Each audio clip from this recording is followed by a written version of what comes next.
So today we're going to be talking specifically about how insurance works, because I'm often very, very confused about how insurance works in the world. And it seems to be something that's super, super lucrative and super powerful.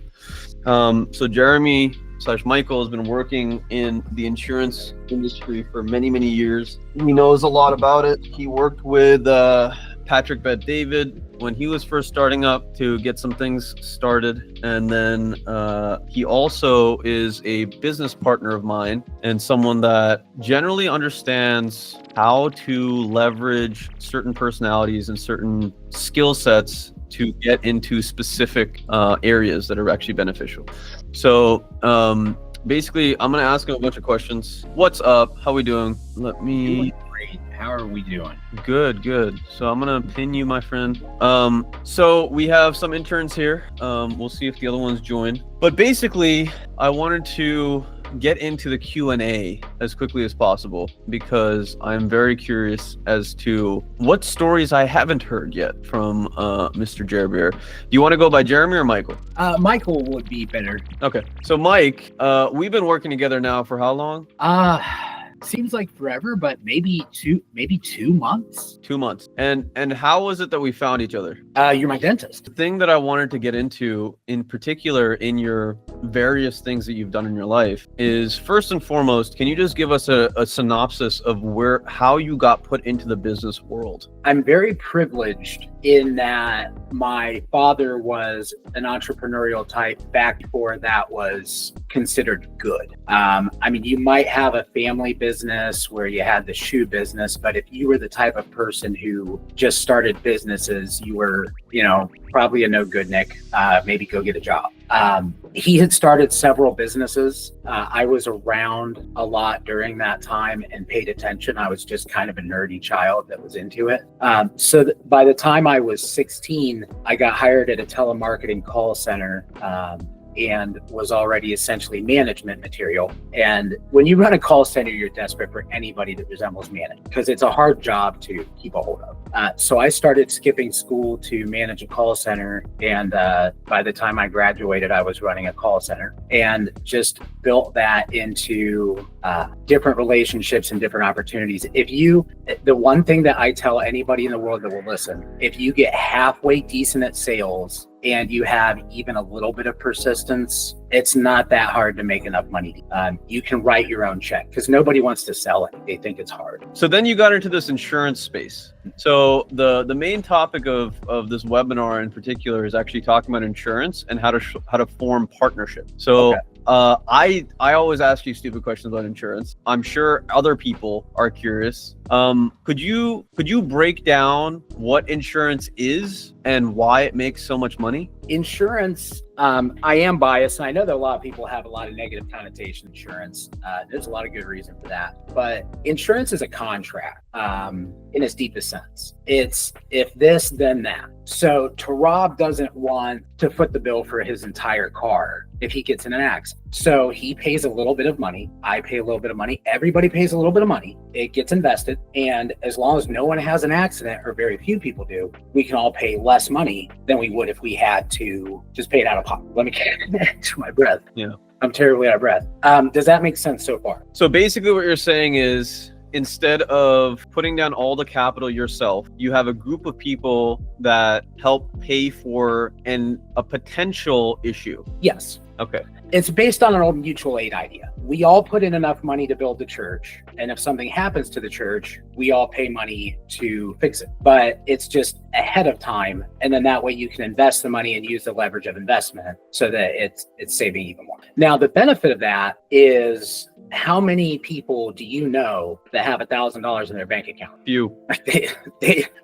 It hasn't always been that way. And that's one of the reasons why with life insurance, you'll see on Facebook, Aunt Mabel died, we need to pass the hat to collect the money, the $8,000 for the ridiculously expensive funeral. And that's because we don't live in a society where people are able to just pay for that anymore. And I know that's a fact because that's how I made my living for a very long time, was selling insurance. I've been to a lot of funerals. And that's why it exists. That's why car insurance exists, because no one has money if they run into the back. Home insurance exists because we have tornado. So it's not exciting until you get into the depths of it for like investing. But it is important. And especially when you start getting into the business realm, there's different types of insurance. The very nature of being a dentist means that you have to take ridiculous steps to protect yourself from litigation. People want you, you're a target. And as any business owner, we're a target. Okay. So we have this concept of a bunch of people putting together essentially a fund to pay for eventual issues. And then we're getting into this dental insurance, right? Like the idea that, for instance, Medicaid or these programs can cover the costs of, what is it, millions of people, I assume, right? They can cover the medical expenses for millions of people. Where are they getting this money? That starts to get political pretty quickly. So all government spending is paid for by borrowed money.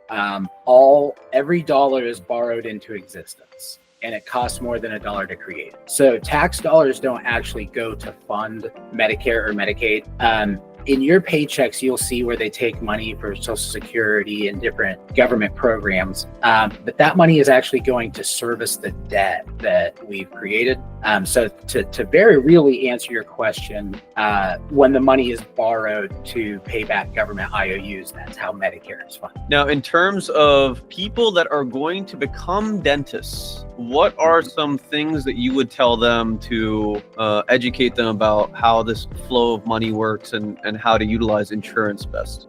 You're going to want to use it as part of your retirement plan. You're going to want to use it as part of your business financing plan so that you have access to capital as you're growing throughout your career. And you're going to want to look at it as a preemptive investment just for the purpose of pure insurance. Like we were talking about earlier, you're a target. So anything that you can pay, any person that you can pay to stand in front of you and take all of the bullets, go ahead and do that. That's cheaper than a lawyer or fighting any possible thing that could come. So any way that you can insure yourself is good. And people always think, building insurance or umbrella insurance, but you have errors and omissions insurance. If you decide that you want to have a podcast and you're a little bit mouthy, you need to have libel insurance. There's a reason CoffeeZilla can go out there and call people scammers. He's insured against that. So investing in insurance that protects you is a wise strategy. All right, so let's go on to partnerships. So you've had some crazy experiences with a lot of crazy people that have done some big things and that are continuing to do some big things in society. At a baseline level, what are some characteristics that you're looking for in people that are going to be successful in your estimation? The very cliche answer, which should be the first answer, is enthusiasm, willingness to learn. I will try to think harder after those two, but that really is it. And that's been what did it for me, was the gee golly gosh, Mr. I'll try. And some of it worked and some of it I found another job. But that really is it. And I know you can back me up, Rob. Like, if you have an eager person who is really trying and dedicated, like, you can look past a couple other things versus a person who is very intelligent and unwilling. So that's really it. And a lot of times those people do become the leaders. Most of them are very humble. I have come across very few what I would call alphas. You see a lot of alphas in the middle. You see a lot of alphas with big local businesses. You don't see them running large businesses because you can't have a closed mind and be aggressive and lead that many people. Someone will kill you in the parking lot. Like Steve Jobs was lucky to be alive. That's not how you lead. But I would say that they listen more than they talk, which is a thing that I am working on. But what's that? You do a great job with that. God, man, you should see the work I put in. But that's really what it is. The most impressive people I have ever come across are incredibly humble. And I wish we had time. Sometime when I'm on, remind me to tell you about the time that the CEO of Speedway and owner of the McDonald's racing team worked for me. So yes. Okay. That will be a good one. You guys better check in next time and hit the like and subscribe button. Well, I mean, fuck it. You have time for that story? Is it long? It's too long. Yeah. And now I've teased it. Yeah. And So I want to see all these people again. Yeah. So, okay. So you're looking for these exciting people, right? We're going to get to Jacob's question in a second. You're looking for these exciting people and you're looking for a level of humility, right? So they need to have some passion and they need to have a level of humility. And that for you kind of unlocks this potential that this person can potentially get somewhere in life. What are red flags for you? What are things that in a partnership you're like, bro, this ain't gonna work? Well, I mean, dishonesty, jealousy, greed. I'll be polite, but what are you looking for in a marriage? Because we have financial situations together, to a degree that's more than most husband and wives or partners are going to have. Charlie Munger and Warren Buffett had $180 billion relationship together. You've been in the basement of my house. Like that's things that people don't come here often. Right. So that type of thing, like if you wouldn't be excited to see that person at Kroger when you're shopping, don't do that. Okay is not good enough. Now, with that being said, you might find yourself at some point in like some real estate syndication deal with, some guy you golf with. That doesn't have to be, that relationship is handled as a contract. But as far as like an actual business partner, you and I better be able to decide or have a general idea that we're going to be on the same page about a decision. If I think we're going to open an office in Japan and you don't want to leave Ohio, that's a problem. Right. So this kind of united vision and understanding. And both of us have interacted with a lot of different people in our lives. And I assume that our character assessment is decent. And I think it's helped a lot. But I want to get in on Jacob's question here before we get too far. Hey, Mr. Adam. My name is Jacob King. I'm a third year here at Ohio State studying finance. I thank you again for taking the time. I've been taking notes on everything you've been saying. It's kind of stopped me in my tracks, to be honest with you. I've been more so listening to anything else. But I want to take it back a little bit. You were saying that obviously when the insurance industry evolves, per se, that's when things are going to start changing. What do you think that is like? Do you think it's going to be blockchain? Do you think it's going to be more so taking everything online altogether? Because I think you mentioned that the insurance industry right now, it's been the same for decades, if not centuries, in America at least. So what do you think is going to be that thing that kind of takes it to another caliber? Awesome question.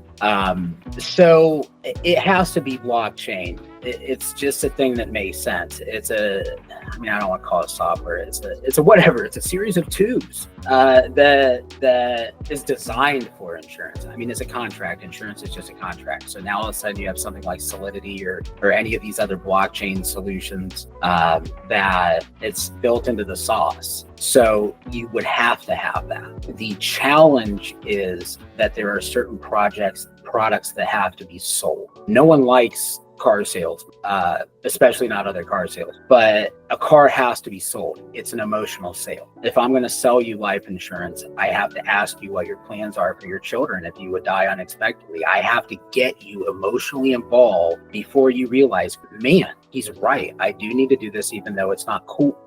So that's the challenge as far as taking it online. A lot of the insurance companies, as old fashioned as they are watching this. They are interested. They've been interested in blockchain since 2018 was the first time I heard about it at an industry meeting. Someone developing a good system and a stunningly low amount of funding to open the company is really all it takes. So basically a Solidity contract and funding. Partnerships in general. So what are some partnerships that you're looking for in your life? But as far as partnerships go, what I'm always looking for is a person who is doing something interesting or learning something interesting. And if that happens to be a nonprofit built around teeth, which is something I had thought about before, then we bounce together. If it's just this person installs fences, that's cool. I'd love to hear about your business. I'm genuinely interested. Maybe I can sell you insurance. That's not why I'm interested, but maybe we can still work together. but we don't have to partner. I'm sorry, that's not why I'm in. The idea of a partnership, and I don't think you should just go loosey-goosey and go out dating anyone, but you might be friends with someone for 10 years and you finally part, or you just don't know, man. You just don't know. If you talk to people, you never know what you're going to end up working on together. So I don't know that answered it about the partner or what I'm looking for, but I'm not looking for anything right now just because I do happen to know enough people and things are lining up. But as far as what you're looking for in partners, figure out how you can help people, especially in ways that don't really cost you anything. Figure out something about people and give them gifts. Give gifts like crazy. Pay for lunch every single time. If you have the ability, go to lunch every single day. If you're working for a boss, tell your boss that you take an hour for lunch because you have to meet with other professionals in the community. And if they're not doing that, you're probably not in the right job for how the trajectory that you guys are on. Your boss should be able to handle that. So that's it. Meet people, talk to people, say hi to the people at the gas pump. Thank you so much, Michael, for taking time out of your day to come and talk to us and educate us on these things. It's really a genuine pleasure to work with you, and we're gonna build some really amazing things down the line. And guys, like in general, Michael is a little understated. Like this man has a tremendous amount of experience and a tremendous amount of knowledge. I'm gonna post his LinkedIn down below. And in general, he is very much a part of the Turabify Network. So if you want to talk insurance, if you want to talk whatever, I can ask him if he has time. Maybe do some recorded interviews, podcasts, whatever, so that the time is actually used as a way for us to build things. But yeah, just realize, on the outside, there's a lot of resources that we're building up just so you guys have access to them. Just information, individuals, money, whatever it is. And it's really going to come down to how you guys utilize this stuff and what it is that you really want to do, whether you want to go and do the fryer or clean the bathroom, figure it out, and be fucking great at it. Just be absolutely excellent at it, because you'll find someone else that is excellent at what they do, and then you can really move mountains. Then you got the fries and the clean bathroom, man. The world is your clean bathroom. So thank you guys so much. Take care of yourself. Thanks so much, guys. No, thank you for your time and for setting this up. All of these webinars are amazing. I'm excited for the next months. Yeah, it was my pleasure, guys. I'm excited. Have fun. Y'all take care. Thank Okay. you.